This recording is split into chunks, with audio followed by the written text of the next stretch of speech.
Hey everybody, got another guitar experiment here for you. This this here is guitar number 4. It's a build that's underway, and it actually incorporates like 5 or 6 experiments in one. It was originally a concept guitar, something in a minimalist thing in pine with kind of an IKEA-ish vibe, and it was testing out the idea of a shimmable neck with no truss rod, where the fretboard would be affixed to the neck at either end, and then you use shims in order to correct the relief on the fretboard. But that was a fail, so that led to the next experiment, which was, well, can you do this without a truss rod? And can you actually get this thing to work without a truss rod and get it level and everything? And as you can see, it's working. So so what happened was that I gave up on the shimmable fretboard thing, and so I just kind of tack glued it into place and checked out the way the guitar was working, and it turned out that it had an awful lot of back bow in it. And what had happened, if you look at I don't know if you can really see it, but there's actually, yeah, it's kind of hard to tell. The neck is actually thinner here than it is at either end, because once this had been cut out of a plank, the whole thing bent this way over time. It developed a back bow on it, and that was even under tension. It had a back bow, and even with this fingerboard, this fretboard is actually flat and straight by itself, and so and even with that and string tension on it, it still had issues. It wasn't flat, so I ended up taking it apart and actually leveling, or yeah, basically planing down the front end of the neck until it was flat, and then gluing the fingerboard back on. And now it works fine, because basically this wood had a couple months. It had like a month at least to just move on its own after it was cut. And then it also had a couple months under tension as well. So the neck was good and well seasoned before I went in and leveled it. And that's the reason why it hasn't moved, because this has been sitting for a while. Maybe a week at least under tension now, and it hasn't moved a millimeter. So everything's looking good now. So yeah, that was a couple more experiments, and yeah, no truss rod. There's no truss rod in this thing at all. There's not much room for one. I was really, once you cut a channel into a neck this small, that's really pushing it probably. There might be enough material to give enough strength, but there might not. The other experiment was whether a neck this small actually had enough strength to do the job, and it does. It works just fine. Another part of the experiment was whether this neck profile actually works okay, and it works awesome.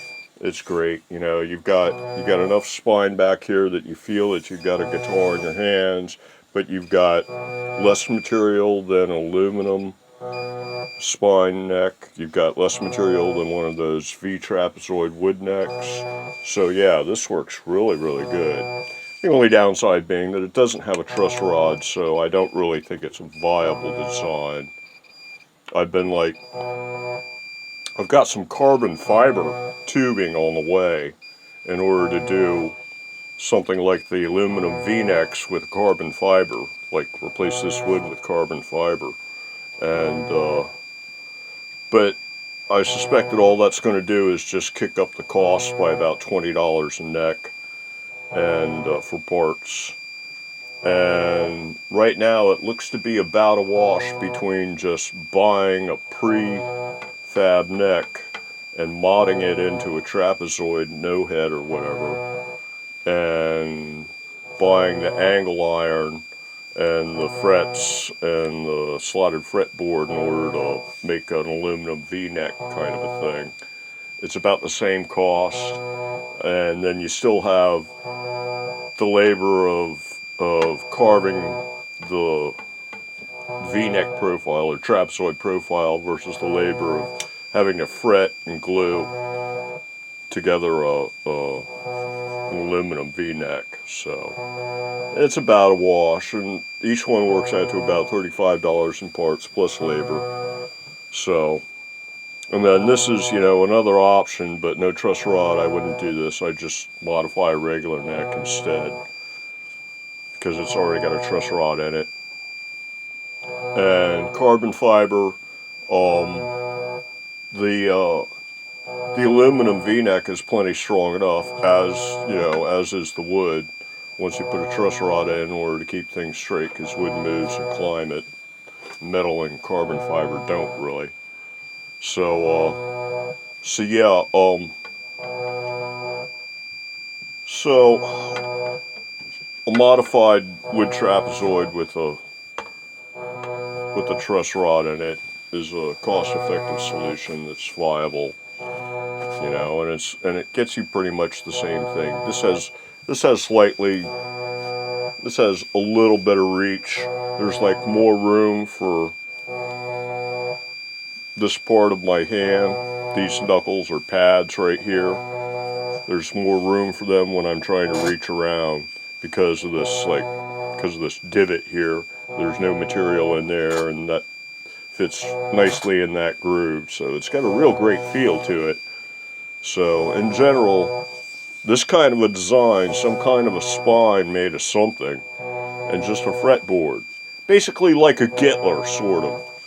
Yeah, you know, now see, but on a Gittler, it doesn't have the edges on the fretboard. And I'm thinking that you really have to have the edges on the fretboard.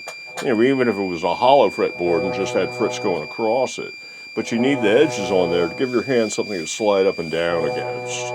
So, because on a Gittler, it just has the frets sticking out of a spine. They're just titanium welded onto a titanium spine. And so as you would run your hand up and down it, you get that bump thing from the ends of the frets. So yeah, you got to have an edge on a fingerboard going on, it looks like.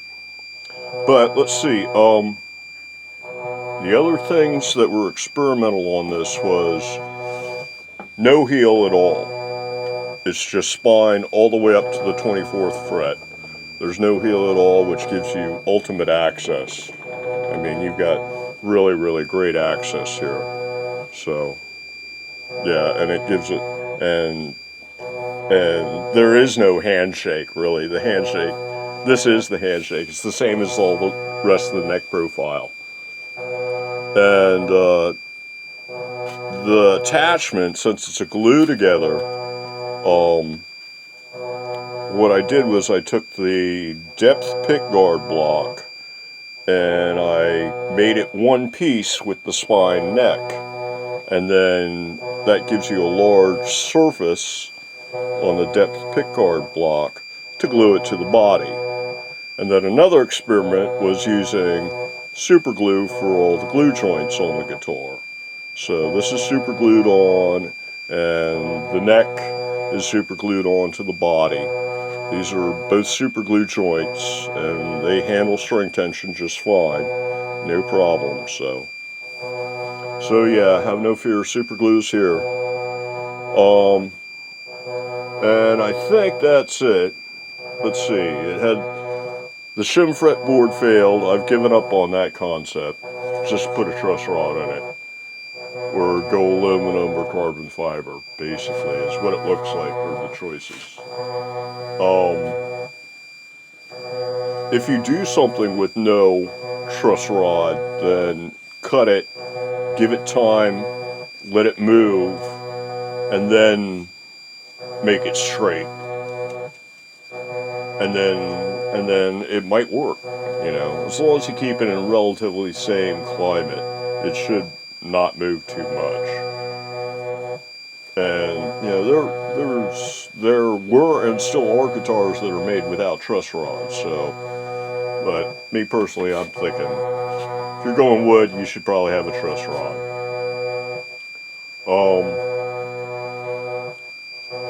This type of a spine that runs the full length of the fingerboard, as far as a neck profile goes, this is perfectly fine. In fact, something that was even rounder might be even better. But something this narrow is not an issue. It feels great. It actually feels better than like a V or whatever. It feels better than a regular neck for sure.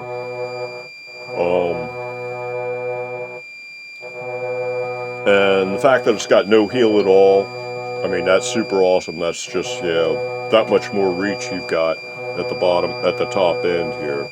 So, and super glue joints.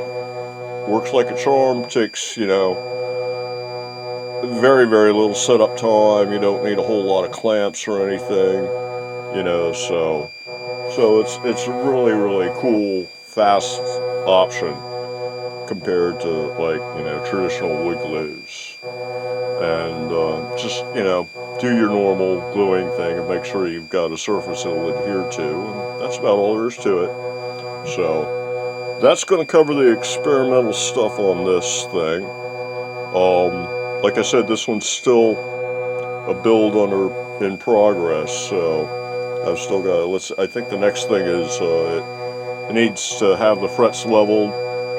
I had a set of 24 or 25, including a 0 fret, and I lost a couple and had to finish it out with some fret wire I got that's not exactly the same size, and so I'm going to have to level this puppy and clean up the fretboard some. But yeah, this build's still underway. Eventually I'll do a video on it when it's done. But that's going to do it for the guitar experiment results. And it looks like the battery just went dead here. So until the next one, everybody have a good one.